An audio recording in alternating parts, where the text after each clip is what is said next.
আসসালামু আলাইকুম এভরিওয়ান। চলুন আজকে আমি আপনাদেরকে গোল গোল রুটি কিভাবে বানাতে হয় সেটার একটা টিউটোরিয়াল নিয়ে চলে আসছি। Sorry, I am just kidding. আজকে আমি রেজিনের একটা পেন্টিং করব। জাস্ট এটা আপনি বলতে পারেন ক্রাফটিং টাইপের একটা পেন্টিং। তো আমি আজকে আমার মোস্ট ফেভারেট, অনেক দিন ধরে পেন্ডিংয়ে রাখছিলাম, করব বলে করাই হচ্ছিল না। এটা মোস্ট ভাইরাল একটা ক্রাফটিং টাইপের পেন্টিং, আমার খুব পছন্দের। আমি অনেক দিন ধরে করব ভাবছিলাম, বাট করেই ফেললাম।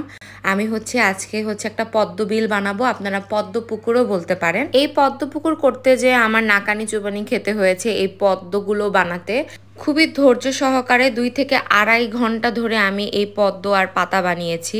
দেন আমি একটা MDF বোর্ডের মধ্যে জেসো লাগিয়ে এটাকে শুকাতে দেব। আমি যে ক্লেটা ইউজ করেছি সেটা মনমার্টেন এয়ার হার্ডেনিং মডেলিং ক্লে। এটা খুবই ভালো, খুব ড্রাই হয়ে যায় না, আপনারা ইজিলি এটা যে কোনো কিছু মেক করতে পারবেন। দেন আমি ক্লে দিয়েই MDF বোর্ডটার সাইডে আউটলাইনগুলো দিয়ে দিলাম, যাতে রেজিনটা বাইরে না যায়, যেহেতু এটা আমি একটা রেজিনের কাজ করব। তারপর আমি পদ্মের পাতাগুলো, নৌকা এবং পদ্ম ফুলগুলো ভালোভাবে কালার করে নিই। আমার ফার্স্ট টাইম ক্লে দিয়ে কাজ করা, কেমন হয়েছে আমি জানি না, আমি ইনশাল্লাহ আরও করব। ক্লে দিয়ে আমি কাজ করেছি, এমন না যে করিনি, যেমন লিপার নাট করেছি, কিন্তু এই টাইপের পেন্টিং, কোনো কিছু মেক করা, এরকম পেন্টিং বা ক্রাফটিং আমি কখনো করিনি, এটা আমার ফার্স্ট। দেন আমি MDF বোর্ডটাকে ভালোভাবে কালার করে নিই। পদ্ম বিলের যে একটা কালার থাকে, পানির কালারটা গ্রিন গ্রিন থাকে, ওরকম করার চেষ্টা করেছি।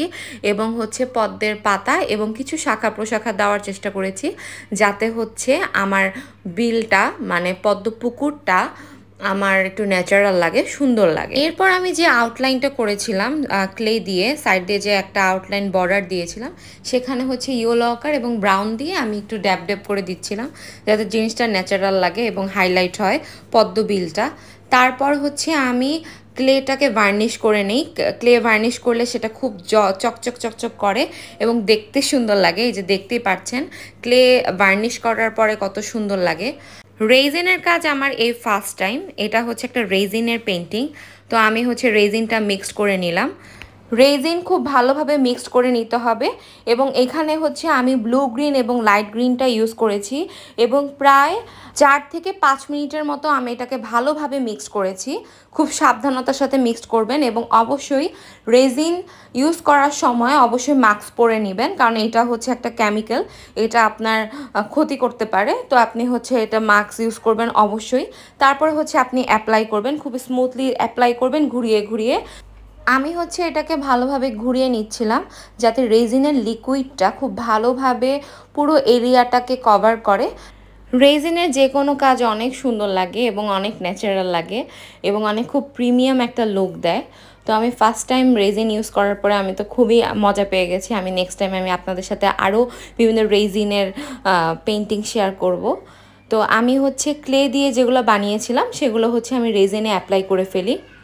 আমার সবচেয়ে সুন্দর লাগতেছিল আমি যখন পদ্মগুলো বসাচ্ছিলাম, মানে এত সুন্দর এবং কালারফুল লাগতেছিল পদ্মগুলো বসানোর পরে। মাঝে মাঝে আমি নিজের কাজের প্রেমে নিজেই পড়ে যাই, এর জন্য হয়তো নজর লেগে যায়, এর জন্য আমার আর কোনো কাজই করতে মন চায় না। অনেক দিন পর পর আপনাদের সাথে পেন্টিং শেয়ার করতে হয় আমার। রেজিন পেন্টিংয়ের ক্ষেত্রে সবচেয়ে ইম্পর্টেন্ট পার্ট এটাকে ভালোভাবে সেভ করে রাখতে হবে, না হলে কোনো পোকামাকড় বা ময়লা আপনার রেজিনে পড়লে সেটা আপনার পেন্টিংটাকে নষ্ট করে দিবে, এবং যে কোনো কিছুই নষ্ট হয়ে যাবে। তো অবশ্যই ভালোভাবে কভার করে রাখবেন। আমি যেভাবে কভার করেছি আপনারা চাইলে ওইভাবেও কভার করতে পারেন। হোল নাইট আমি এটাকে কভার করে রেখেছিলাম, প্রায় 12-13 ঘন্টা পর এটার এমন একটা লুক আসছে।